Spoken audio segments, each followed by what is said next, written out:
तो चलिए शुरू करते हैं। Hello guys, welcome back to my channel Deepak Agarwal. आज हम बात करेंगे बेसिकली अपना बेसिक कॉन्सेप्ट की, जिसके बारे में हम इतनी टाइम से पढ़ते आ रहे हैं, जिसका नाम है genetics, Mendel, mutation and principles of inheritance and variation. What is this? Let's come to the topic without wasting the time. That is principle of inheritance and variation. इसमें सबसे पहले कॉन्सेप्ट आता है, that is genetics. What is this genetics? Genetics is the branch of science which basically deals with the inheritance, variation, as well as the characters which are being transmitted from one generation to another generation in the offspring, and that all the branches which deals with such content is known as genetics. Inheritance, what is inheritance? Inheritance का मतलब है किसी विरासत में लेना। मतलब अगर हम कोई भी चीज़ अपने पेरेंट्स या अपने जनरेशन्स या अपनी एंसेस्ट्रल जनरेशन्स, अपने पूर्वजों की देन, अगर वो भी हम लें, वो किसी भी टाइप में हो सकती है। अगर हम फिजिकल वे में लेंगे तो वो हम फाइनेंशियली कंपेयर करते हैं, बट अगर हम बायोलॉजी की वे में देखें तो हम उसे जेनेटिकली कंपेयर करते हैं। अगर जेनेटिकल वे में हमारे पास इनहेरिटेंस का वर्ड आ जाता है, इट मीन्स कि genetical characters, genetical genes as well as different type of hereditary characters which are being transmitted from one generation to another generation is known as genetical inheritance. Inheritance is the process by which characters are passed from one parents to progeny. काफ़ी लोगों ने सुना होगा कि हमारे parents कहते हैं कि हमारे जो नेल्स है वो पेरेंट्स की हेरिडिटी है, या फिर हमारे जो हेयर्स है वो पेरेंट्स की हेरिडिटी है, या फिर हमारे जो आईज का कलर है वो पेरेंट्स की हेरिडिटी। बात तो सही है। What is this heredity? Heredity is nothing but a part of inheritance, which is basically characters. Hereditary are the nothing but the characters that are passed from one generation to another generation. इस line में mention है inheritance is the process by which characters are passed, और hereditary are the characters that are passed. Hereditary वो characters है जो पास होंगे, और inheritance उस प्रोसेस को कहते हैं जिससे वो हेरिडिटरी कैरेक्टर्स पास होंगे in the progeny. It is the basis of hereditary. ये जो है इनहेरिटेंस, हमने बताया कि अभी हेरिडिटरी की इनहेरिटेंस की बेसिक है। Variation is the degree by which progeny differ from their parents, हमें पहली वीडियोस में डिस्कस कर चुके हैं। Mutation leads to variation. हमारी जो एनाफेज में या फिर हमारे जो मेटाफेज में क्रोमोसोम के बीच में क्रॉसिंग ओवर होती है कि ये जो क्रोमोसोम है, ये दो क्रोमोसोम अटैच्ड हैं, ये क्रोमोसोम का एक पार्ट है, ये क्रोमोसोम का दूसरा पार्ट है, ये वन क्रोमोसोम है, ये टू क्रोमोसोम है। एक ये दोनों क्रोमोसोम्स की ये आर्म्स हैं, ये आर्म्स जैसे ही इसके साथ जुड़कर ऐसे टर्न ओवर होगी, क्रॉस करेगी, या फिर ये इसके पास जाएंगी, ये इसके पास जाएंगी, तो दोनों का बेस पेयर चेंज हो जाएगा। दोनों का बेस पेयर चेंज होने की वजह से म्यूटेशन हो जाएगी, और उस म्यूटेशन की होने की वजह से हमारी बॉडी में 1% का चेंज आ जाएगा, और उस चेंज की वजह से हम सब जो है अपने पेरेंट्स से डिफर हो जाते हैं। हमारे पेरेंट्स से हम क्या करते हैं, अपने आप को अलग कर लेते हैं, अपने अलग इन द सेंस फिजिकल वे में, फिजियोलॉजिकल वे में, म्यूटेशन वे में। अगर ऐसा ना होता तो हम अपने पेरेंट्स के जैसे ही दिखते हैं, बिल्कुल सेम टू सेम। और ऐसा होता भी है, वेरी फ्यू केसेस में ऐसा होता है कि कुछ ट्विंस जो होते हैं वो सेम दिखते हैं, कुछ पेरेंट्स सेम दिखते हैं, कुछ कैरेक्टर्स सेम दिखते हैं, और कुछ मॉर्फोलॉजी सेम लगती है। मॉर्फोलॉजी मीन्स शरीर का स्ट्रक्चर, कि अगर उनके फादर ओबीस है तो बच्चा भी ओबीस हो जाता है, अगर उनके फादर वीक है तो उनके बच्चा भी वीक होगा, और अगर उनके फादर फिट है तो उनका बच्चा भी फिट होगा। बट डजंट मीन कि अगर उनके फादर को स्विमिंग या इंटेलिजेंस ज़्यादा है तो उनके बेटे में भी इंटेलिजेंस ज़्यादा होगा, ऐसा नहीं होता है। Because intelligence is not a mental character that is passed from one generation to another, it is a acquired character which is being acquired if you study hard or if you study more. It doesn't mean that intelligence comes from only study. It can be from natural knowledge also. So we should at least interact with the nature, and we should at least see, we should enjoy something that we are interested with it. Every agriculturalist, that is 8000 to 1000 BC, knew that causes of variation are hidden in the process of sexual reproduction. Every agriculturalist जानते थे, हमारे पहले के ancestors जानते थे, या फिर agriculturalist जो एग्रीकल्चर करते थे, वो कहीं ना कहीं ये जानते थे 8000 to 1000 BC before the Christ, जानते थे कि ये जो वेरिएशंस होती हैं या फिर हेरिडिटरी होती हैं, ये कहीं ना कहीं सेक्सुअल रिप्रोडक्शन का एक पार्ट है। ये सेक्सुअल रिप्रोडक्शन में होती है। इससे होता क्या है, variations that were naturally present in wild population of plants and animals successively breed and select for organism that possess desirable characters. इसमें हमारे नेचुरल सिलेक्शन की बात आती है। एवोल्यूशन का टॉपिक भी हम जल्दी स्टडी करेंगे, बट अगर हम बात करें इसकी, तो it was naturally present in wild population of plant and animal to selectively breed and select for organism that possess desirable characters। जिसके पास होते हैं वही organism क्या होता है, स्टेबल रहता है नेचर में, और जो होता है क्या होता है, एक्सेप्टेबल होता है। अदर जो होते हैं वो नेचर में सर्वाइव नहीं कर पाते, और जिसकी वजह से क्या होता है, the law of natural acceptance के थ्रू वो डिटेक्ट हो जाते हैं और कहीं ना कहीं डेड हो जाते हैं। सो दे सक्सेसफुली बीइंग डोमेस्टिकेटेड वैरायटी, हमने एक सक्सेसफुली डोमेस्टिकेटेड वैरायटी को करने की कोशिश की है। पंजाब में एक साहिवाल काऊ है, इंडियन काऊ साहिवाल, ये एक डोमेस्टिकेटेड काऊ है फ्रॉम एन एंसेस्ट्रल वाइल्ड काऊ। हमने वाइल्ड काऊ को हाइब्रिड किया या फिर हाई वाइल्ड कैरेक्टर्स को हमने उसको चेंज करने की कोशिश की और एक वाइल्ड काऊ को हमने एक इंडियन काऊ में कन्वर्ट कर दिया, जिसका नाम हमने रखा साहिवाल। एक स्पीसीज है उसकी, हमने नाम नहीं रखा, IUZN ने रखा। IUZN, what is ZN? IUZN is the International Union of Zoological Nomenclature, जिसमें उन्होंने इस काऊ का साइंटिफिक नेम रखा साहिवाल। इनके स्पीसीज का नेम है साहिवाल, फाउंड इन पंजाब। अब फादर ऑफ जेनेटिक्स हमने स्टडी किया, ग्रेगर जोहन मेंडल हैं। विलियम बैटसन कौन है? ये वो साइंटिस्ट है जिन्होंने जेनेटिक्स टर्म दी थी, give the term genetics. Mendel of inheritance states that, Mendel के 3 लॉज थे। मेंडल ने ऐसा क्या किया जिनकी वजह से उन्होंने 3 लॉज किए? मेंडल एक गार्डनर थे, उनके पास उनके जो फादर थे वो एक फार्मर थे और उनका एक बहुत बड़ा गार्डन था जिसके अंदर वो गार्डनिंग करते थे। मेंडल को गार्डनिंग का बहुत शौक था।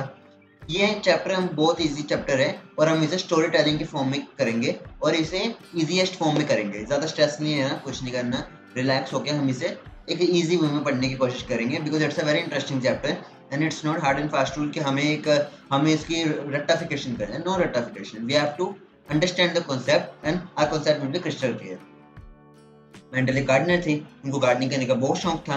उन्होंने पी प्लांट क्या किया, उन्होंने जब एक बार सोचा कि मेंडल की एक लॉ ऑफ इनहेरिटेंस भी कोई चीज़ होती है, उन्होंने कहीं स्टडी किया तो उन्होंने ये कंडक्ट करने की कोशिश की कि उन्होंने पी प्लांट पे एक्सपेरिमेंट करने की कोशिश की। पी प्लांट का साइंटिफिक नेम है पाइसम स्टाइवम और उन्होंने 7 ईयर्स तक करने की कोशिश की। 1856 से 1863 तक उन्होंने एक्सपेरिमेंट करने की कोशिश की और उन्होंने 7 साल तक 7 कॉन्ट्रास्टिंग ट्रेड्स निकाले पी प्लांट के अंदर और उन्होंने क्या किया, प्रपोज किए 3 लॉज ऑफ इनहेरिटेंस। क्या उन्होंने 3 लॉज ऑफ इनहेरिटेंस ऐसे ही कर दिए? Of course not. उन्होंने अच्छे से स्टडी किया और उन्होंने 1 लॉ ऑफ डोमिनेंस निकाला जो वेरी करता है अमंग डोमिनेंस हेटेरोजीनियस होमोजाइगस या फिर हेटेरोजाइगस केस में। Heterogeneous means related to genes, heterozygous means related to zygote.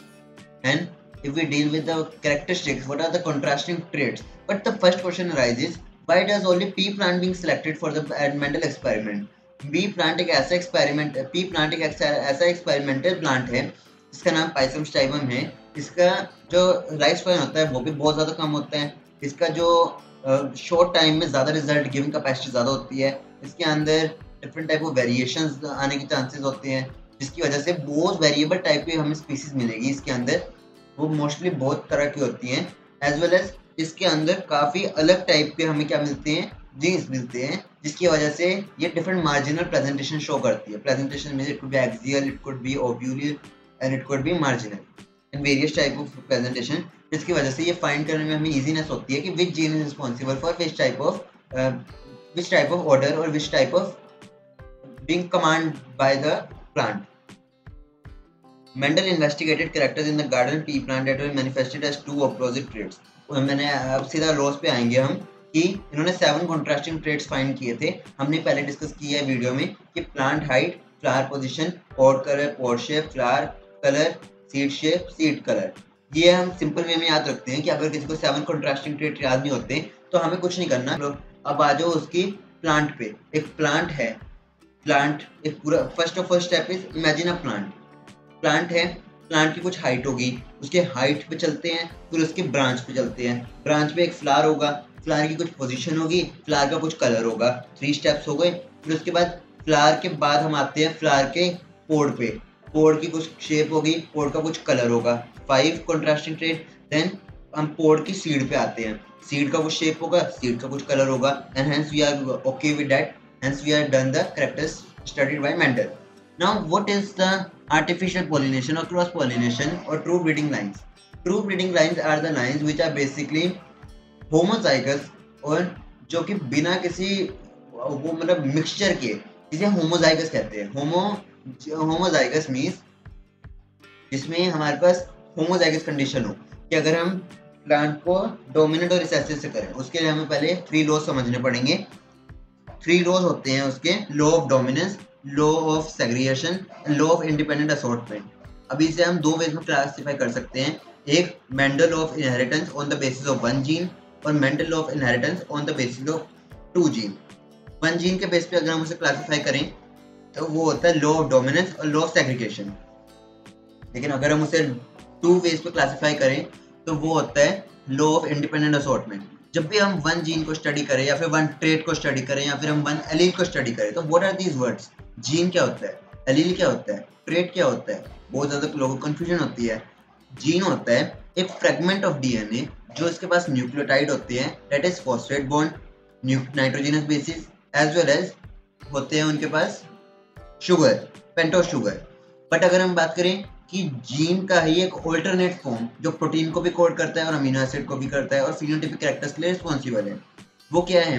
वो है allele, the alternate form of, you can see here, these are slightly different form of the same gene.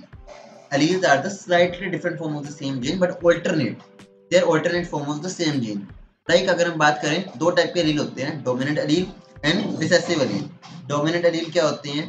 Dominant allele वो allele होते हैं जो अपने आप को हर प्रजाति में एक्सप्रेस करने की कैपेबिलिटी रखते हैं, हर प्रजाति में अपने आप को एक्सप्रेस करते हैं, और क्योंकि वो अपने आप को एक्सप्रेस करते हैं, जो रिसेसिव होता है वो उसे सप्रेस कर देते हैं, उसका जो पार्टनर होता है। अगर वो होमोजाइगस कंडीशन में होगा यानी कि डोमिनेंट कंडीशन में होगा, फिर तो वो अपने आप को एक्सप्रेस कर देगा। अगर वो डोमिनेंट और रिसेसिव कंडीशन होगी तो फिर वो रिसेसिव को क्या कर देगा? सप्रेस कर देगा। बट अगर वो रिसेसिव कंडीशन होगी, फिर वो से अपने आप को क्या कर लेगा? रिसेसिव कंडीशन में एक्सप्रेस कर लेगा। इसके लिए हम जान सकते हैं कि जो रिसेसिव जीन होता है उसको एक्सप्रेस करने के लिए अपने होमोजाइगस पार्टनर की जरूरत पड़ती है, सो दैट कि वो अपने आप को एक्सप्रेस कर सके। नाउ ग्रेगर जॉन मेंडल की जो रीजंस थे कि उन्होंने वो 3 लॉज बनाए, वो क्या थे? लॉ ऑफ डोमिनेंस जो था वो ये बताता है हमें कि जो लॉ ऑफ डोमिनेंस है वो हमें बताता है कि जो कैरेक्टर्स हैं that are controlled by discrete units called factor, क्योंकि उस टाइम पे इतनी नॉलेज नहीं थी जीन्स के बारे में, तो इसलिए इन्होंने इनको फैक्टर नाम दे दिया, जिसकी वजह से वो बता रहे थे कि जो जीन हैं उन्हें हम फैक्टर्स कह सकते हैं, और क्योंकि ये कंट्रोल्ड करते हैं बाय डिस्क्रीट यूनिट्स, ये कुछ यूनिट्स है जो कंट्रोल करती है कैरेक्टर्स को, तो इसे हम बोल देंगे फैक्टर्स। और फैक्टर अकर इन पेयर्स, क्योंकि ये पेयर्स में होते हैं, जैसे कि हमने बोल दिया कि आइदर होमोजाइगस पेयर में होंगे या फिर हेटेरोजाइगस पेयर में होंगे।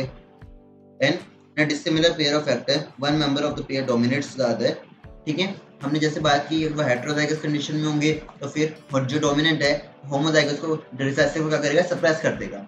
इसमें यही बताया हुआ है। सब कुछ मैंने आपको अर्लियर वीडियोस में बोला था कि जो क्वेश्चन होता है उसी के अंदर आंसर होता है, इसलिए इसमें भी यही आंसर था कि लॉ ऑफ डोमिनेंस, डोमिनेंस में जो डिस्क्रीट यूनिट्स होगी, जो कंट्रोल्ड यूनिट्स होंगी, उन्हें हम बोलेंगे क्या? फैक्टर्स, क्योंकि पहले के टाइम पे जीन्स नहीं बोलते थे, इसलिए हम फैक्टर्स ही बोलेंगे। फैक्टर्स जो होते हैं वो पेयर्स में होते हैं आकर, इसका मतलब है कि जो फैक्टर्स होंगे वो पेयर में होंगे, और जो डिसिमिलर पेयर ऑफ फैक्टर्स होंगे वो क्या होंगे?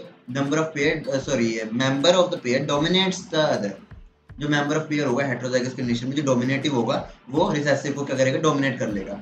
जो डोमिनेंट एलील होता है वो अपने आप को हमेशा कैपिटल में एक्सप्रेस करता है, कैपिटल वर्ड में, हमेशा कैपिटल लेटर में। अगर आपको टोल रिप्रेजेंट करना है तो आप कैपिटल टी करोगे, अगर आपको होमोजाइगस रिसेसिव करना है तो आप स्मॉल टी करोगे, और अगर आपको हेटेरोजाइगस करना है तो आप कैपिटल टी स्मॉल टी करोगे। इससे इसका मतलब ये होता है कि जो कैपिटल होता है वो डोमिनेंट को वो करेगा, डोमिनेंट को रिस्पॉन्ड करेगा, और जो स्मॉल होता है टी या फिर स्मॉल डी, कुछ भी हम यूज कर सकते हैं, वो हम रिसेसिव को करेगा। हम क्योंकि स्मॉल टी और स्मॉल डी या फिर कैपिटल टी और कैपिटल डी इसलिए यूज नहीं कर रहे क्योंकि हम old way of methodological significance को लेकर चलते हैं, ओल्ड वे ऑफ साइंस को लेकर चलते हैं। इसमें जो old way of science use करते थे हमारे scientist, old way of symbols and science, उसी को आज भी यूज करते हैं। आज भी हम न्यू यूनिट्स और न्यू सिंबल्स को यूज नहीं करते क्योंकि वो बहुत ज़्यादा कन्फ्यूजन क्रिएट करते हैं। इसी वजह से हमने क्या किया, ओल्ड यूनिट्स को या फिर ओल्ड सिंबल्स को या ओल्ड साइंस को हमने अपने आप एक्सेप्ट किया, जिसकी वजह से हम कैपिटल टी और स्मॉल टी डोमिनेंट जो होता है हम उसी से एक्सप्रेस करते हैं। अगर रेड और ब्राउन में रेड अगर डोमिनेंट होगा तो कैपिटल आर स्मॉल आर से ही रिप्रेजेंट करेंगे, कैपिटल बी स्मॉल बी से नहीं करेंगे। पुनेट स्क्वायर से हम इसे फाइंड आउट कर सकते हैं क्योंकि पुनेट स्क्वायर का इसमें बहुत अच्छा इंपॉर्टेंट रोल होता है, क्योंकि अगर हम क्रॉस कर रहे हैं किसी को, अब हमने जैसे देखा था कि जो क्रॉसिंग करते हैं हम किसी चीज़ की, तो उससे जो क्या होते हैं, जो जीन होते हैं, यानी कि ये जो हम देख सकते हैं कि जो जीन होते हैं ये जीन अपने आप को क्रॉस कर लेते हैं, जिसकी वजह से अगर वो मैच करें तो अगर वो डोमिनेंट रिसेसिव के साथ होगा तो वो सप्रेस हो जाएगा, अगर वो डोमिनेंट के साथ होगा तो वो डोमिनेंट एक्सप्रेस हो जाएगा, और अगर वो रिसेसिव के साथ होगा तो फिर वो क्या कर लेगा, अपने आप को रिप्रेजेंट करेगा बट रिसेसिव कैरेक्टर के साथ। इसलिए ये बहुत इंपॉर्टेंट है कि हम पुनेट स्क्वायर का यूज जान लें। हम इसके बारे में डिस्कस करेंगे, बट एक स्मॉल टॉपिक के बारे में अगर आपको डेफिनेशन अच्छे से क्लियर हो तो वेल एंड गुड। बट एक बार I will tell you it alleles are the alternate form of gene जो होते हैं होमोजाइगस कंडीशन में। आपको ऑलरेडी बता चुका हूँ, ये मोस्टली मैं आपको एक्सप्लेन कर चुका हूँ सारा का सारा, कि जो होमोजाइगस कंडीशन होती है उसमें सिंगल पेयर होता है, यानी कि आइडेंटिकल एलील ऑफ फैक्टर्स होते हैं और जीन्स होते हैं फॉर अ कैरेक्टर। जैसे हम इसे कैपिटल टी स्मॉल टी या फिर कैपिटल आर से कर सकते हैं, मैं आपको ऑलरेडी बता चुका हूँ। हेट्रोजाइगस जो होते हैं उसमें हम डिसिमिलर एलील्स ऑफ फैक्टर्स लेके चलते हैं या जीन लेके चलते हैं फॉर अ पेयर, जैसे capital T small T and capital R small R. अब इसमें the cross between homozygous tall and homozygous dwarf produces heterozygous tall plant. मैं आपको ऑलरेडी बता चुका हूँ कि अगर हम टोल और ड्वार्फ को करेंगे तो टोल ड्वार्फ को डोमिनेट कर देगा और टोल प्लांट ही फॉर्म होगा, जिसे हम कहते हैं मोनोहाइब्रिड क्रॉस। जब हम ट्रेट्स, मैं आपको ट्रेट नहीं बताया, ट्रेट्स क्या होते हैं?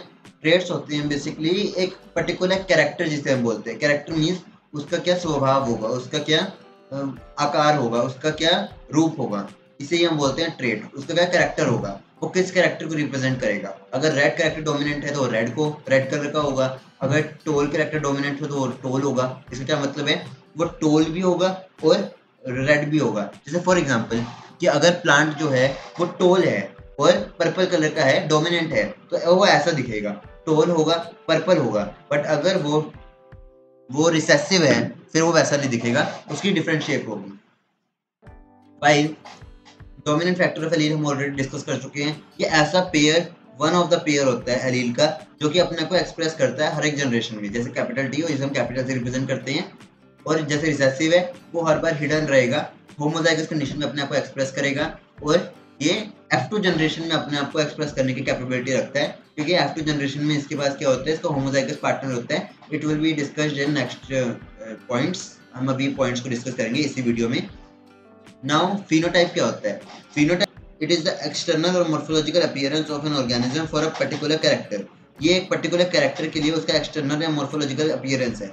P for phenotype, T for physical character, यानी कि किसी का शारीरिक आकार या शारीरिक स्वभाव या किसी का फिजिकल कैरेक्टर जो होता है वो फिनोटाइप होता है, जो बाहर से कैसा दिखता है। अब मेरे अंदर जितने भी जीन्स हैं वो मुझे कोड कर रहे हैं, और मेरा जो शेप है, मेरी जो साइज है, मेरी जो मॉर्फोलॉजी है, फिजियोलॉजी है, वो कुछ ऐसी है। इसका मतलब मेरा जो आउटर कैरेक्टर है वो मेरा फिनोटाइप है, और मेरा जो अंदर जेनेटिकल मेकअप है वो मेरा जीनोटाइप है। Genotype is the genetical constitution और genetical makeup of an organism for particular character. और मोस्टली क्या होते हैं कि फिनोटाइपिक, हम कह सकते हैं कि either phenotypic is dependent upon genotype और genotype is dependent upon phenotype.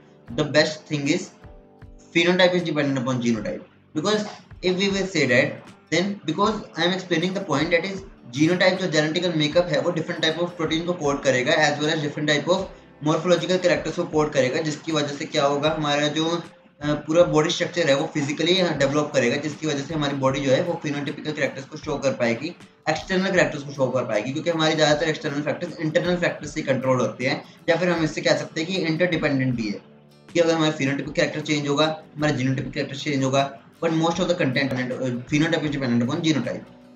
But if we talk about this thing, it is a genetical makeup of an organism for a particular character or a group of character. Genotype and phenotype were the terms coined by Johnson.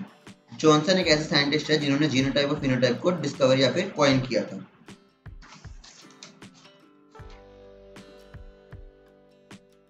Now what is Punnett square?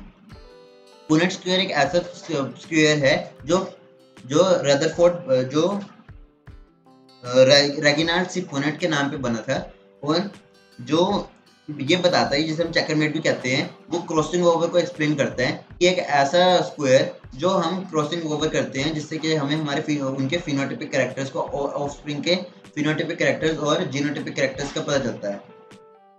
The production of gametes by the parents, formation of zygote, the F1 and F2 plants can be understood from the diagram called Punnett square, developed by British genetist Reginald C. Punnett. It is a graphical representation to calculate the probability of all possible genotype of offspring in a genetical cross. वो एक genetical cross में कितने particular offspring आ सकते हैं, probability बताता है। Monohybrid cross और dihybrid cross के बेस पे, मोनोहाइब्रिड क्रॉस एक ऐसा क्रॉस है जिसमें हम सिंगल ट्रेट को एक्सप्लेन करते हैं, जैसे कि हम प्लांट हाइट ले लेते हैं, या पोर्ट शेप ले लेते हैं, हम एक ही पर्टिकुलर उसे लेंगे, एक पर्टिकुलर कैरेक्टर को लेंगे, एक पर्टिकुलर ट्रेड को लेंगे जिसमें हम मोनोहाइब्रिड क्रॉस कहते हैं। बट अगर हम बात करें कि डाई हाइब्रिड क्रॉस की, तो डाई हाइब्रिड क्रॉस में हम दो कैरेक्टर्स को स्टडी करते हैं, either port shape pod colour, seed shape seed colour, हम कुछ भी ले सकते हैं। It's not an hard and fast rule. हम कोई भी एक पर्टिकुलर थिंग ले सकते हैं, like plant height, flower colour, flower position, port shape, anything. It will depend upon which two things we are crossing. Now, on the basis of that, we were discussing about test cross and back cross. We will discuss about test cross and back cross. Test cross क्या होता है? ये Punnett square में ही आता है कि test cross क्या होता है? It is a cross between an individual of unknown genotype and recessive parents. हमने जब F1 जनरेशन, फॉर एग्जाम्पल हमने F1 जनरेशन फाइंड आउट कर ली, बट हमें अगर बताया गया है कि आपके पास एक पर्टिकुलर जीनोटाइप है और उससे एक पर्टिकुलर फिनोटाइप बन रहा है, तो आप कैसे फाइंड आउट करोगे कि अननोन जीनोटाइप क्या है? This is the cross that is helps to find out whether the unknown genotype is which type of category. Test cross is a cross between an individual of unknown genotype and recessive parent to determine the genotype of an tall plant at F2. Mendel crossed the tall plant from F2 with a dwarf plant. In the typical test cross, an organism pea plant here showing a dominant phenotype and whose phenotype is to be determined is crossed with the recessive instead of self crossing. हमने क्या किया कि पहले तो उसको हमने F1 generation में cross करवा दिया, सिंपल जैसे हम मोनोहाइब्रिड क्रॉस में करते हैं कि हमने उसको टेस्ट क्रॉस करा दिया as it is explained in the diagram कि हमने इसे मोनोहाइब्रिड क्रॉस किया पर्पल कलर को, और हमें पता नहीं था कि उसका अननोन जीनोटाइप क्या है, तो हमने कैपिटल W स्मॉल w को स्मॉल w यानी कि रिसेसिव पेरेंट से करा दिया। तो हमें क्या पता चला कि ये capital W small w, capital W small w, small w small w and small w आ रहा है। इसका ये मतलब है कि जो हमारे अननोन जीनोटाइप था, half of the flowers are contained to be violet and half of the flowers are white, which basically means that unknown flower is heterozygous, जिससे हमें पता चलता है कि ये जो unknown flower है, ये क्या है, ये heterozygous है, क्योंकि अगर ये heterozygous ना होता तो ऐसी कंडीशन ना आती। Now we will talk about back cross. Back cross is not represented in this paragraph, but we will talk about back cross. That back cross is the type of cross in which we are trying to find out the desirable characteristics from parents to offspring. अगर हमें अपने parents से offspring में transfer कर ही रहे हैं हम hereditary को, तो क्यों ना हम अपने डिजायरेबल कैरेक्टर्स डाल दें। तो डिजायरेबल कैरेक्टर्स डालने के लिए हम जो क्रॉस करते हैं उसे बोलते हैं बैक क्रॉस, जिसमें हम अपनी मर्जी से पेरेंट्स का एक पर्टिकुलर कैरेक्टर चूज करते हैं और उसे ऑफस्प्रिंग में इंजेक्ट करते हैं या फिर ऑफस्प्रिंग में एंटर करते हैं, क्रॉस करते हैं, जिसकी वजह से हमें वो फर्दर क्रॉसिंग ही मिलती है।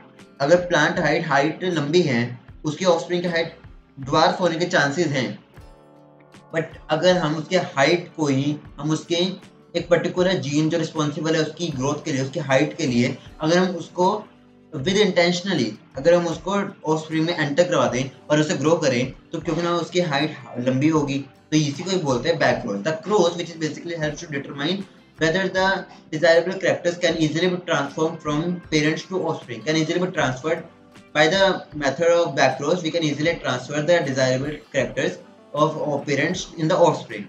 ये कुछ भी हो सकता है, इसमें दो कैरेक्टर्स कॉमन के चांसेस होते हैं।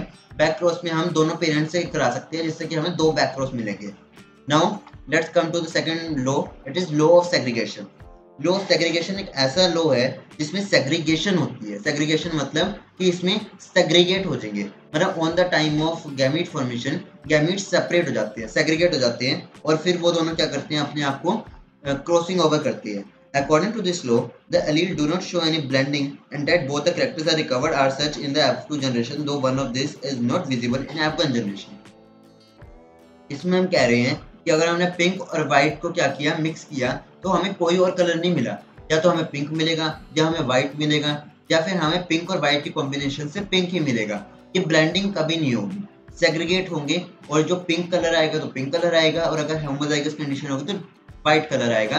As you can see in this test cross कि अगर वो पिंक कलर होगा वो पिंक कलर ही आएगा, और अगर वो डार्क कलर होगा यानी कि व्हाइट कलर होगा तो वो व्हाइट कलर ही आएगा। No other colour will be formed and no blending will be here, that both the characters are recovered as such in the F2 generation, though one of these is not visible in F1 generation. Though the parents contain two alleles during gamete formation, the factor or alleles as pair of a pair segregates from each other such that a gamete receives only one of the two factors. इसमें होता ये है कि जो gamete होते हैं यहाँ पे, जैसे कि हम इसमें देख सकते हैं कि जो यहाँ पे एलील्स होते हैं, ये एलील्स लो ऑफ सेग्रीगेशन के टाइम पे सेग्रीगेट हो जाते हैं, जिसकी वजह से एक पर्टिकुलर जीन पे एक ही कैरेक्टर शो होगा। अगर वो डोमिनेंट होगा तो वो टोल होगा, और अगर वो रिसेसिव होगा तो वो शॉर्ट होगा। No any character will be shared in that. And the third and the last point is a homozygous parent produces all similar gametes, while the heterozygous one produces two kinds of gametes, each having one allele with equal proportion. This is the point is very correct, in which they are trying to explain that अगर एक particular homozygous parent होगा, let's suppose कि हमने दो plants toll plants हैं, उन दोनों को हमने क्या किया, क्रॉस करवा दिया, तो उससे होगा क्या, टोल प्लांट्स ही हमें मिलेंगे पूरी जनरेशन में, क्योंकि हमने टोल को टोल से करवाया तो टोल ही मिलेंगे, ड्वार्फ के चांसेस नहीं होंगे। बट अगर हम टोल को ड्वार्फ से कराएंगे तो चांसेस होंगे कि एक टोल होगा, एक ड्वार्फ होगा, और दो होंगे वो टोल होंगे but having different genotypes, equal proportion में होंगे 1:2:1। और अगर हम उसको निकालें फिनोटाइप उसका तो 3:1। हम इसे आगे भी डिस्कस करेंगे। The law of segregation is the most fundamental principle of heredity that has universal application with no exception. And law of segregation is also known as the purity of gametes, because there are gametes which are purely expressing themselves in true breeding lines, and they are not blending. If there will be blending, the genes will get mixed and no characters can easily be expressed. But if segregation will take place, the gametes will be in true breeding lines and they will be able to express themselves purely in the next generation or the upcoming generation. Whereas the law of segregation is also known as law of purity of gametes, as I have discussed now. इसमें होगा क्या, इसमें होगा ये कि because each gamete is pure in itself, that is having either dominant or recessive allele, as I have explained you now. अब हम बात करेंगे इनकम्प्लीट डोमिनेंस की। इनकम्प्लीट डोमिनेंस एक मोर ओवर एक ऐसा फिनोमिनम है जिसमें जब हम दो कैरेक्टर्स को बेसिकली स्टडी करते हैं तो उससे हमारे पास डोमिनेंट और रिसेसिव नहीं आता। ये हमारे पास क्या है, एक एक्सेप्शन है लॉ ऑफ सेग्रीगेशन की, जिसमें हमारे पास क्या होता है कि अगर हम रेड और व्हाइट को क्रॉस करवाएं तो हमारे पास पिंक कलर का प्लांट फॉर्म होता है। ये एक एक्सेप्शन है जिसे देखा गया था एंटीरियम में, मिराबिलिस जेल्पा में, डॉग फ्लावर में। एंटीरियम और डॉग फ्लावर एक ही है, और मिराबिलिस जेल्पा इसका एक अनदर एग्जांपल है इनकम्प्लीट डोमिनेंस का, जिसमें हमारे पास रेड और व्हाइट फ्लावर को मिक्स करने पर ब्लेंडिंग हो गई। हमने लॉ ऑफ सेग्रीगेशन क्या डिस्कस किया था, ब्लेंडिंग नहीं होती है, रेड और व्हाइट ही आएगा, बट इसमें ब्लेंडिंग हो गई और पिंक कलर आ गया, जिसकी वजह से हमारे इनकम्प्लीट डोमिनेंस ने एक एक्सेप्शन क्रिएट कर दी लॉ ऑफ सेग्रीगेशन के लिए, जिसमें हमने यही डिस्कस किया है। कोडोमिनेंस क्या होता है, कोडोमिनेंस होता है बेसिकली हमारी जो टू जीन्स अब एक साथ एक्सप्रेस करें। अब हमने क्या कहा था लॉ ऑफ डोमिनेंस में, या आइदर वन जीन अपने आप को एक्सप्रेस करेगी या फिर होमोजाइगस अपने आप को एक्सप्रेस करेंगे। बट यहाँ पे क्या हुआ कि two more than two genes जब एक दूसरे को एक्सप्रेस करती हैं और वो dominant in their own form हो, जैसे हमने बात की ब्लड ग्रुपिंग की और मल्टीपल एलेलिज्म की। तो मल्टीपल एलेलिज्म एक ऐसा फिनोमिनम है जो presence of more than two alleles of a gene occupying same locus on the chromosome is called multiple allele। जब भी लिंकेज होती है और दो या दो से ज़्यादा एलीज एक ही क्रोमोसोम पे प्रेजेंट हो तो क्या करते हैं, वो एक दूसरे के साथ मिलकर एक ही इफेक्ट शो करते हैं, जिसे कहते हैं हम कॉमन डोमिनेंस और को डोमिनेंस। कॉमन मतलब कॉमन डोमिनेंस, इसका मतलब है कि डोमिनेटली कैरेक्टर, जैसे ब्लड ग्रुप है A B O blood group, इसमें क्या होते हैं ए बी ब्लड ग्रुप होता है, जो A B O is example of multiple allelism, क्योंकि जो ए है ब्लड ग्रुप वो ए ब्लड ग्रुप होता है जिसमें ए पॉजिटिव होता है, बी होता है blood group B blood group, एक होता है O blood group. A B O blood grouping जो होती है वो ए मल्टीपल एलिज्म को शो करती है, क्योंकि इसमें मल्टीपल एलीज एक साथ कंबाइन होकर एक नया रिजल्ट फॉर्म करते हैं। बट वेयर अगर हम बात करें ए बी ब्लड ग्रुप की, तो ए बी डोमिनेंट है बी भी डोमिनेंट है, वो दोनों जब एक ही क्रोमोसोम पर प्रेजेंट होंगे तो वो एक इफेक्ट शो करेंगे, और उस एक इफेक्ट को शो होने की वजह से हमें ए बी ब्लड ग्रुप देखने को मिलता है काफी पीपल में, and in the rare cases A B negative भी देखने को मिलता है। इसमें भी यही बात हुई है, और मोर ओवर इसमें ये बात की गई है कि अगर हमें इन्हें जीन के फॉर्म में रिप्रेजेंट करना है तो हम इसे आई लिखेंगे, I B, I means inducer gene, जो यहाँ पे भी बताया गया था। Gene I has 3 alleles, I A, I B and I O. I O is recessive and I A and I B is dominant. तो अगर ए और बी कंबाइन करेंगे सेम लोकस पे तो ए बी ब्लड ग्रुप बनेगा, which is an example of codominance. Whereas अगर हम A B O blood group की बात करें, that is in red blood cells, in blood grouping is the example of multiple allelism. यहाँ पे हम एक टेबल देख सकते हैं जिसमें हम आई ए को कंबाइन करें तो ए बनेगा, अगर हम ए बी को कंबाइन करें तो ए बी बनेगा, और अगर हम ओ को कंबाइन करें तो ओ बनेगा। और यहाँ पे ही सेम है हम होमोजीनियस कंडीशन के लिए A B B B and O O O. क्या बात है।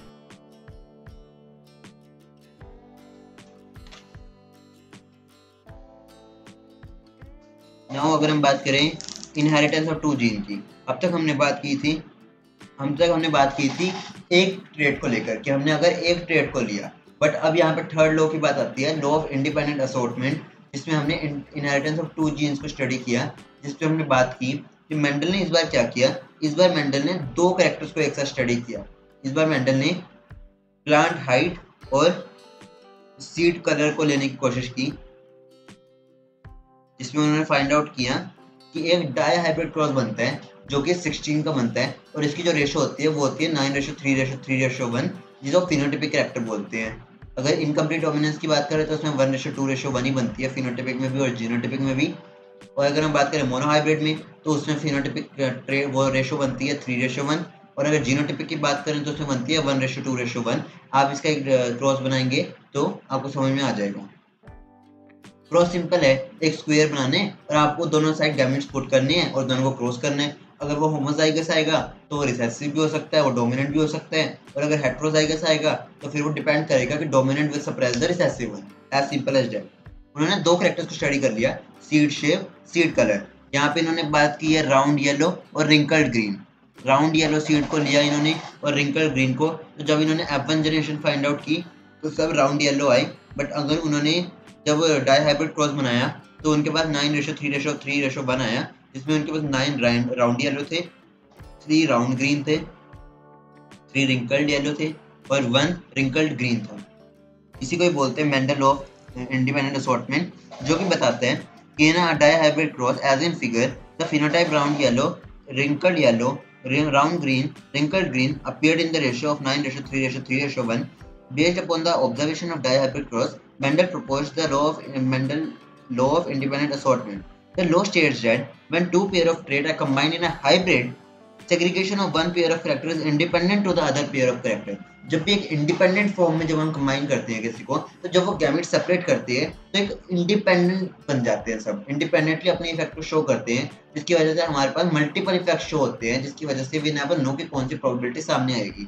यही एक लॉ बताता है कि जब दो पेयर ऑफ ट्रेड्स को हम कंबाइन करते हैं हाइब्रिड में, तो सेग्रीगेट होने के बाद भी वो अपने कैरेक्टर को इंडिपेंडेंटली ही क्या करते हैं, असोर्ट करते हैं, इंडिपेंडेंटली अपने आप क्या करते हैं, अरेंज करते हैं, सो दैट कि वो अपना पेयरिंग खुद करें और उसके बेस पे वो अपने कैरेक्टर को खुद बताएं कि वो क्या कर सकते हैं और किस बेस पे वो अपने आप को एक्सप्रेस करेंगे। लॉ ऑफ डोमिनेंस के ऊपर एक एक्सेप्शन आई थी जिसे हम बोलते हैं कोडोमिनेंस, और लॉ ऑफ सेग्रीगेशन के ऊपर एक एक्सेप्शन आई थी जिसे हम बोलते हैं incomplete dominance. Now as from the dihybrid cross, we can see that the segregation of 50% of the R gametes and 50% of the small r gametes is independent for the segregation of 50% and 50% gametes. कि दोनों ने अपने आप को equally represent किया, जबकि result क्या आना चाहिए था कि 50-50% आना चाहिए था, बट क्योंकि इन्होंने इंडिपेंडेंटली अपने आप को एक्सेप्ट किया तो 16 रिजल्ट आए, जिसमें 9 थे राउंड येलो, 3 थे राउंड ग्रीन, 3 थे रिंकल्ड येलो, रिंकल्ड ग्रीन। अब क्योंकि इसमें भी एक एक्सेप्शन होती है, क्योंकि एक्सेप्शन से केमिस्ट्री में नहीं बायोलॉजी में भी हो सकती है, जिसमें objection to the law of independent assortment क्या थी, the law of independent assortment is applicable to only those factors of gene which are either located distantly on the same chromosome और अकर ऑन डिफरेंट क्रोमोसोम। ये कभी भी उन chromosomes के बीच में नहीं होगी जो दोनों पास पास हो, दोनों दूर दूर होने चाहिए। अगर वो एक ही क्रोमोसोम पे दूर दूर प्रेजेंट है ये तब होगी, या फिर वो दो अलग अलग क्रोमोसोम्स प्रेजेंट है वो तब होगी। और ये मोस्टली केस में देखा जाता है जब हमारी बॉडी में या फिर हमारे सेल्स में या फिर प्लांट सेल्स में ऐसा देखने को मिलता है कि मोस्टली जो क्रोमोसोम्स होते हैं वो दूर दूर होते हैं, जिसकी वजह से क्या होते हैं, इंडिपेंडेंटली एक्सप्रेस करने की वजह से लीव्स अलग दिखती हैं, ब्रांचेस अलग दिखती है, रूट्स अलग दिखती हैं और उनके ऑफस्प्रिंग से, सॉरी उनके पेरेंट्स से। Now, I come across simple steps, that is intergenic interactions. What are intergenic interactions? जैसे कि मैंने आपको बताया सब कुछ वर्ड में है। Intergenic interaction, inter means between the two, genic means genes and interaction means interaction, that is how the two genes are interacting with each other being different from each other. दो genes एक दूसरे से different होने की वजह से भी अपने आप के साथ कैसे इंटरेक्ट करती हैं। Modification of effect of a gene under the influence of non allylic gene, जिसे हम नॉन एलिलिक इंटरेक्शन भी बोलते हैं, जिसमें हमारे पास ये 4 फॉर्म्स में एक्सप्रेस होती है डिफरेंट लोकस पे। जब दो डिफरेंट क्रोमोसोम्स प्रेजेंट हो तो वो अपने आप को डिफरेंट यानी कि एक दूसरे के साथ नहीं, बट जबकि दो अलग अलग जीन के साथ एक्सप्रेस करती है अपने आप को, इन्हें बोलते हैं हम one complementary gene, second supplementary gene, third epistasis, fourth pleiotropic gene. One by one हम अच्छे से इन डेफिनेशंस को स्टडी करेंगे। कॉम्प्लीमेंट्री जीन क्या होते हैं? If two genes present on the different locus produce the same effect when present alone but interact to form a new trait. इसका क्या मतलब है कि जब वो दो डिफरेंट लोकस, यानी कि लोकस कब क्या आते हैं? लोकेशन। लोकेशन का जो सिंगुलर होता है वो होता है लोकस, और उसका प्लूरल जो होता है वो होता है लोकाई। तो अगर वो दो अलग अलग पोजीशंस पे प्रेजेंट है दोनों दोनों, और एक ही इफेक्ट शो कर रहे हैं, same effect, complementary means same effect show कर रहे हैं, और अलोन है, अलग अलग होते हुए भी वो एक सेम इफेक्ट शो कर रहे हैं, तो उसे बोलते हैं कॉम्प्लीमेंट्री जीन। जैसे कि F2 डाइहाइब्रिड रेशो आई थी 9:7, 9:3:3:1 हमारे पास आई थी, लेकिन उनमें से 9 जो थे वो राउंड येलो थे, but most of the one उनमें 7 भी थे, कॉम्प्लीमेंट्री इफेक्ट शो कर रहे थे, जो कि थे येलो येलो, ग्रीन ग्रीन, जिनमें हमने कंबाइन किया 3:3:1 को, तो वो बन गया हमारे पास 9:7 फिनोटाइपिक कैरेक्टर जिसे हम बोलते हैं। अब सप्लीमेंट्री जीन क्या होती हैं? These are the two non-allelic genes in which one type of gene produces its effect whether the other is present or not, and the second gene produces its effect only in the presence of first. इसमें supplementary होते हैं। Complementary में दोनों अलग अलग जगह पे होते हुए भी एक इफेक्ट शो करते हैं, बट यहाँ पे सप्लीमेंट्री है। सप्लीमेंट्री मीन्स जो एक दूसरे के साथ काम करते हैं, जो एक दूसरे के बिना काम नहीं कर सकते, म्यूचुअलिस्टिक होते हैं एक दूसरे के लिए। जिसमें क्या बोला गया है कि दो ऐसे नॉन एलिलिक जीन्स, दो non allelic means different type of genes, जो कि एक दूसरे की प्रेजेंस में ही अपने आप को इफेक्ट शो कर सकते हैं।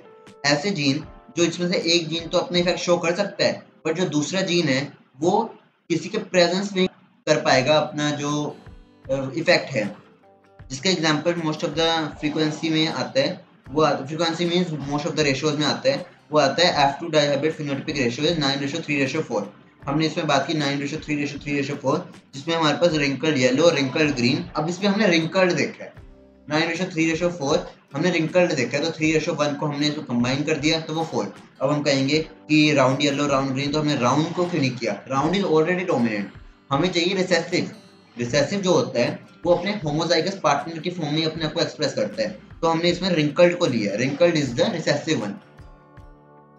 And epistasis, what is epistasis?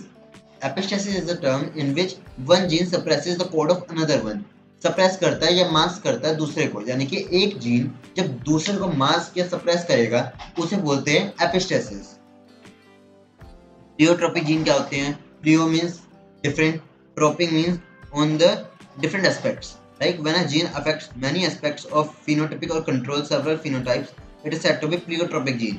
Pleiotropy means जब एक जीन मल्टीपल इफेक्ट्स को शो कर रहा हो उसे बोलते हैं प्लियोट्रोपिक जीन। ऐसा जीन जो एक है लेकिन वो मल्टीपल कैरेक्टर्स को शो कर रहा है, एक जीन मल्टीपल कैरेक्टर्स को शो कर रहा है, उसे बोलते हैं प्लियोट्रोपिक जीन, और इसे हम प्लियोट्रोपी भी बोलते हैं। इसका बेस्ट एग्जांपल है फिनाइलकेटोन्यूरिया या फिर अल्काकेटोन्यूरिया, जिसमें फिनाइलकेटोन्यूरिया में हमारे पास फिनाइल एलानिन होता है, उसे टायरोसिन में कन्वर्ट करता है फिनाइल हाइड्रानिन जिसे हम बोलते हैं फिनाइल हाइड्रोक्सिलेज जो फिनाइल एलानिन को टायरोसिन में कन्वर्ट करता है, जिससे कि हमारी यूरिनेशन प्रॉपरली होती है।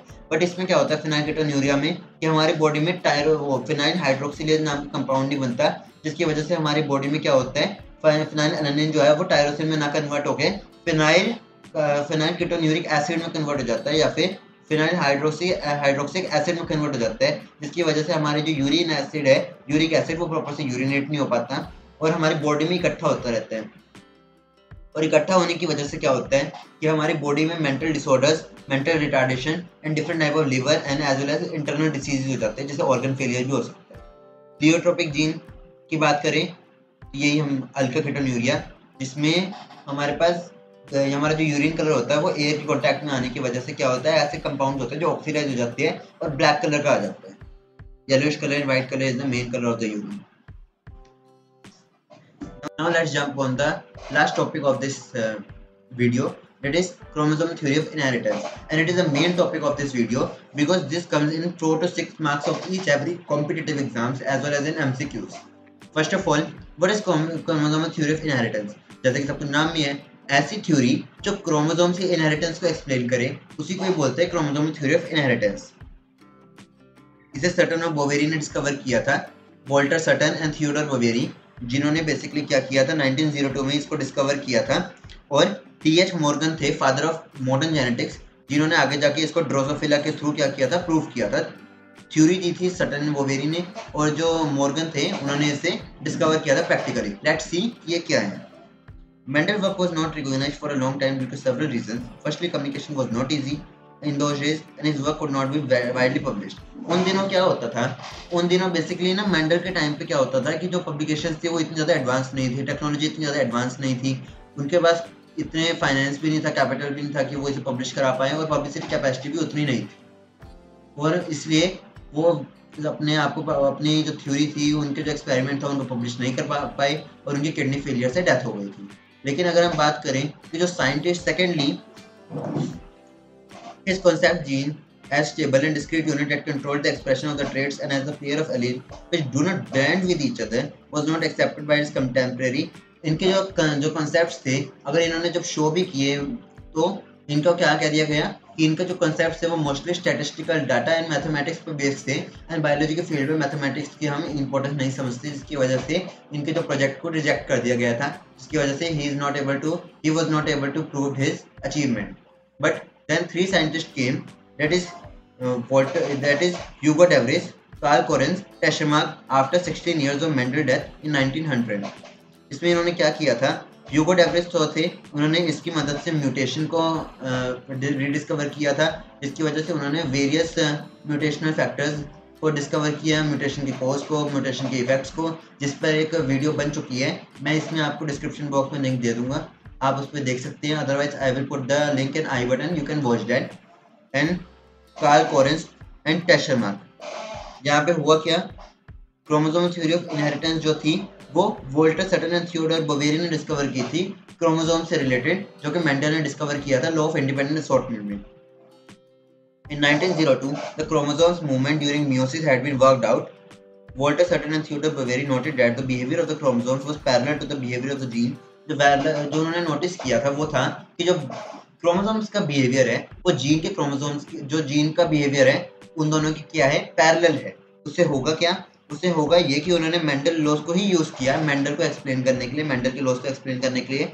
उनके कुछ सराइन फीचर्स थे, बहुत इजी फीचर्स हैं। Both the sperm and egg contribute equally in the heredity of the offspring. First character तो यही था कि जो स्पर्म और एग होते हैं वो इक्वली कंट्रीब्यूट करते हैं ईच अदर। स्पर्म जो है वो अपना न्यूक्लियस और एग जो है वो अपना साइटोप्लाज्म और न्यूक्लियस को क्या करते हैं, कंट्रीब्यूट करते हैं in the fertility and heredity of the offspring. इसमें से कुछ कैरेक्टर मैटरनल होते हैं, कुछ कैरेक्टर पैटर्नल होते हैं, लाइक फादर के होते हैं। Second, chromosome carry the hereditary traits. Of course chromosomes के अंदर क्या होती है, डीएनए, डीएनए के अंदर क्या होते हैं, जीन। एक जीन होता है, तो जीन को अगर हम रोल करें तो वो क्या होता है, हमारे पास एक डीएनए बन जाता है ऐसे डबल हेलिक्स स्ट्रक्चर के फॉर्म में। और अगर हम उसे क्रोमोसोम बनाने हैं तो हमें डीएनए को हिस्टोन प्रोटीन के अराउंड क्या करना पड़ेगा, हमें नहीं मीन्स वो अपने आप को क्या करेगा, रैप करेगा, जिसकी वजह से क्या होगा, क्योंकि जो हिस्टोन प्रोटीन है वो पॉजिटिव इन नेचर है और जो डीएनए है वो नेगेटिव इन नेचर है बिकॉज ऑफ फॉस्फेट बॉन्ड, जिसकी वजह से क्या होता है तो वो अपने आप को रोटेट करता है हिस्टोन प्रोटीन को और कॉम्पैक्ट कर लेता है अपने आप को, और उस कॉम्पैक्ट स्ट्रक्चर को हम बोलते हैं chromosome. Like the hereditary traits, the chromosome retains their number, structure and individuality throughout their life. वो म्यूसिस एंड माइटोसिस के थ्रू अपने नंबर को क्या कर लेते हैं, गेन कर लेते हैं फिर से, जिसकी वजह से क्या होता है कि वो डिस्क्रीट यूनिट फिर से एक्टिव हो जाती है, वो फैक्टर्स, वो जीन्स फिर से एक्टिव हो जाते हैं और उनकी बॉडी के अंदर morphological, physiological as well as genetical effect show करने शुरू कर देते हैं। The chromosome as well as gene occur in pairs in somatic और diploid cell। हमने बात की कि बेसिकली जो diploid cells होते हैं और जो somatic cells होते हैं उनके अंदर डबल यानी कि 2n set of chromosomes होते हैं, as we have discussed in earlier way. The two alleles of a gene pair are located on homologous site on the homologous chromosomes. जो two alleles होते हैं, अगर उनको क्रोमोसोम थ्योरी ऑफ इनहेरिटेंस को prove करना है, क्रोमोसोम थ्योरी ऑफ इनहेरिटेंस को satisfy करना है, तो उनको एक ही क्रोमोसोम पे रहकर लिंकेज करनी पड़ेगी, और लिंकेज एंड रिकॉम्बिनेशन कॉन्सेप्ट भी हम आगे पढ़ेंगे। लिंकेज करनी पड़ेगी, इसका मतलब है कि जब वो दोनों पास पास होंगे तो वो लिंक हो जाएंगे, क्रॉसिंग ओवर हो जाएगी, जिसकी वजह से क्या होगा कि उनकी जो कैरेक्टर्स है वो चेंज हो जाएंगे, जिसकी वजह से हमारी बॉडी में मॉर्फोलॉजिकल जेनेटिकल चेंजेस आ सकते हैं। During metaphase of meiosis 1, The two chromosome pair can align at the metaphasic phase independently of each other. मैं इस चैप्टर को भी कवर करूंगा, cell cycle and cell division को, जिसमें हम मेटाफेज को भी स्टडी करेंगे, जिसमें क्या होता है कि जो इक्वेटोरियल एक्सिस पे जो स्पिंडल फाइबर्स फॉर्मेशन होती है, उससे जो काइनेटोकोर्स पे जो इक्वेटोरियल प्लेन्स हैं वो क्या करते हैं, सारे क्रोमोसोम को इक्वेटोरियली क्या कर लेते हैं, अलाइन कर देते हैं, जिसके बाद एनाफेज में वो दोनों ब्रेक डाउन हो जाते हैं और कभी कभी ब्रेक डाउन से वो 180 डिग्री पे रोटेट होकर इन्वर्जन क्रिएट करते हैं, वो हम म्यूटेशन में पढ़ चुके हैं ऑलरेडी। फिर इसके बाद वो एनाफेज से ब्रेक डाउन होते हैं, फिर उसके बाद क्या करते हैं, वो अपने अपने क्रोमोसोम्स के थ्रू क्या करते हैं, डिवाइड वो ज्वाइन करते हैं और क्या करते हैं, ट्रांसलोकेट होते हैं। Sutter and Boveri argued that the pairing and separation of a pair of chromosomes would lead to segregation of a pair of factors they carried.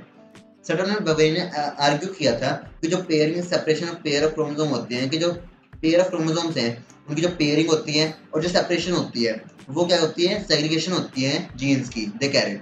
उन्होंने इसके बाद में बहुत आर्ग्यू किया, वो लोग ये पॉइंट डिबेटेबल था कि जो क्रोमोसोम्स होते हैं वो पेयरेबल भी होते हैं और सेपरेटेबल भी होते हैं और उनके अंदर जो जीन्स होते हैं वो भी सेपरेट होते हैं, तो they were not confirmed about that point.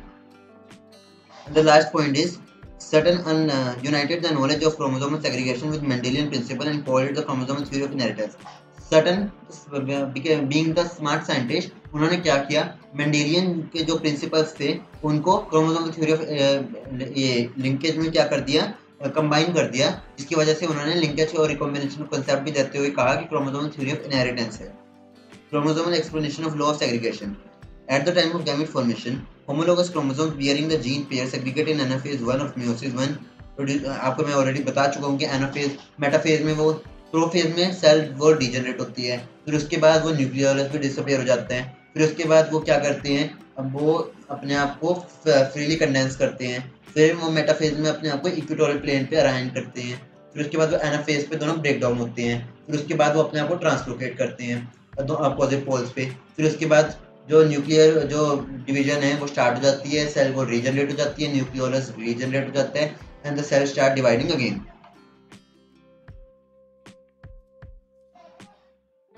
A very small concept is left now. We will discuss it in brief.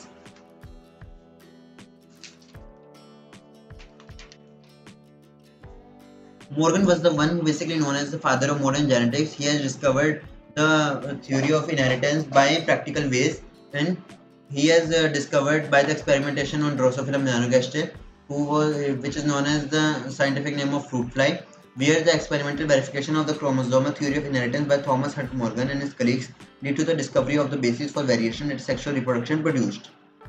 उन्होंने ड्रोसोफिला melanogaster को ही क्यों चूज किया, हमें पुरानी वीडियो में भी डिस्कस कर चुके हैं कि they could be easily grown in the laboratory in synthetic medium.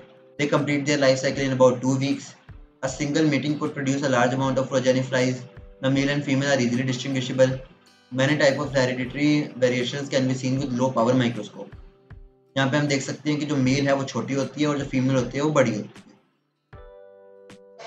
Now linkage and recombination. Linkage and recombination study करते हुए हम ये जानेंगे कि मॉर्गन जो थे उन्होंने ये स्टडी किया कि जो even the two gene in a dihaploid cross was situated on the same chromosome। मैं आपको ऑलरेडी बता चुका हूँ कि जब लिंक जो जीन्स हैं वो क्रोमोसोम थ्योरी ऑफ इनहेरिटेंस के अकॉर्डिंग जब पास होते हैं तो उससे वो लिंक कर जाते हैं, लिंकेज हो जाती है, जिसकी वजह से क्या होता है कि वो एक equal identical phenotypic character show करते हैं, जेनेटिकल कैरेक्टर शो करते हैं, बट अगर वो दूर दूर होते हैं तो वो रिकॉम्बिनेशन करते हैं, वो रिकॉम्बिनेशन करते हैं। ये अगर दूर दूर हैं तो वो रिकॉम्बिनेशन करके एक दूसरे के साथ क्या करते हैं, अपने एक्सचेंज कर लेते हैं डीएनए मटेरियल को with a small fragment, not whole DNA whole chromosome, वो एक पर्टिकुलर फ्रैगमेंट को ही चेंज करेंगे, क्रोमोसोम को नहीं करेंगे।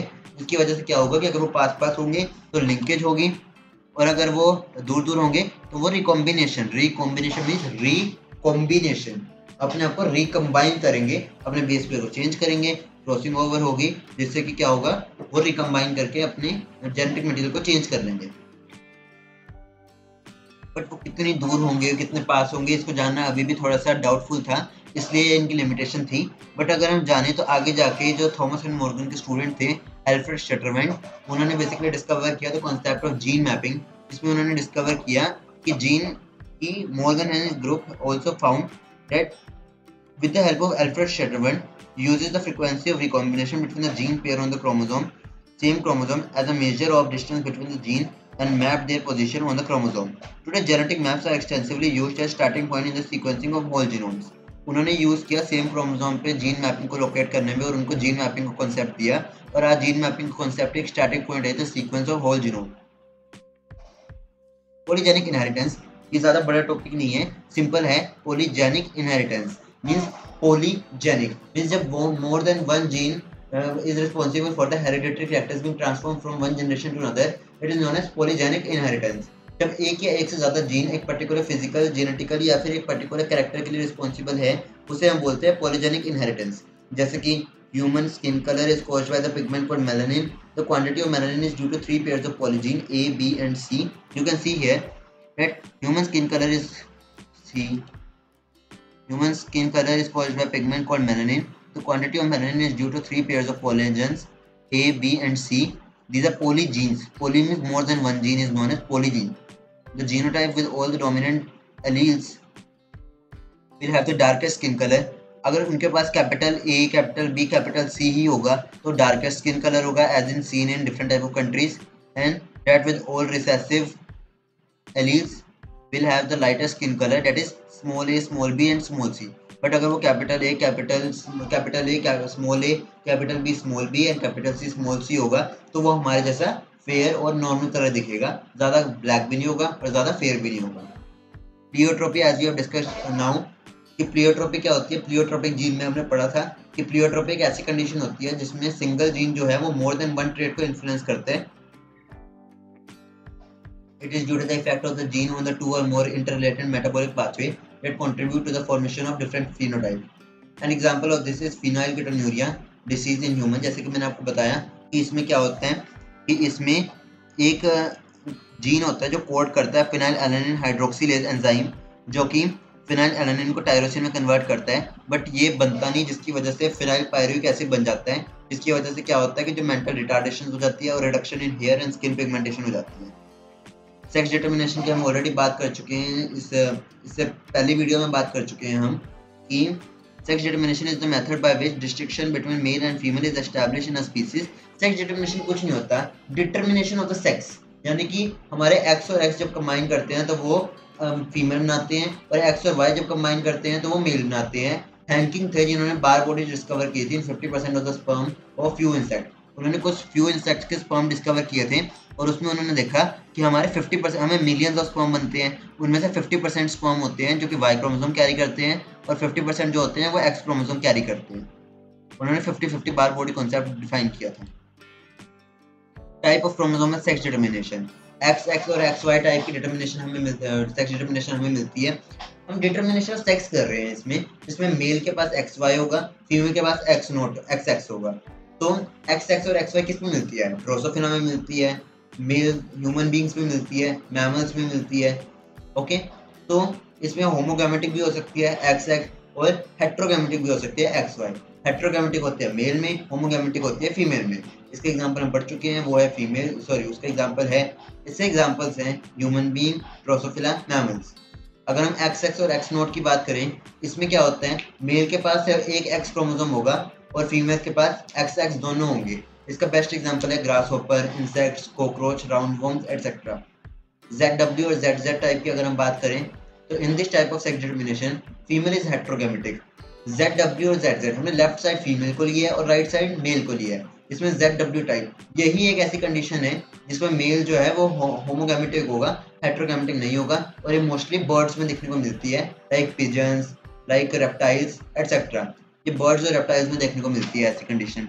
Whereas haploid diploid mechanism और sex determination हम ऑलरेडी एक वीडियो में कर चुके हैं, इससे पहली वीडियो में, जिसमें हमने बात की थी कि it is observed in the insect of order Hymenoptera which include ants, honeybees, wasps, termites etc. जिसमें सेक्स डिटर्मिनेशन कैसी होती है, इसलिए फीमेल होती है क्वीन एंड वर्कर बी जो डेवलप करती है union of sperm and egg, fertilization होगी, ठीक है। इनके पास 2n होता है, 2n होता है और एक n मिलके बना लेता है जाइगोट, और एक n पार्थेनोजेनेसिस करके बना लेता है एक मेल।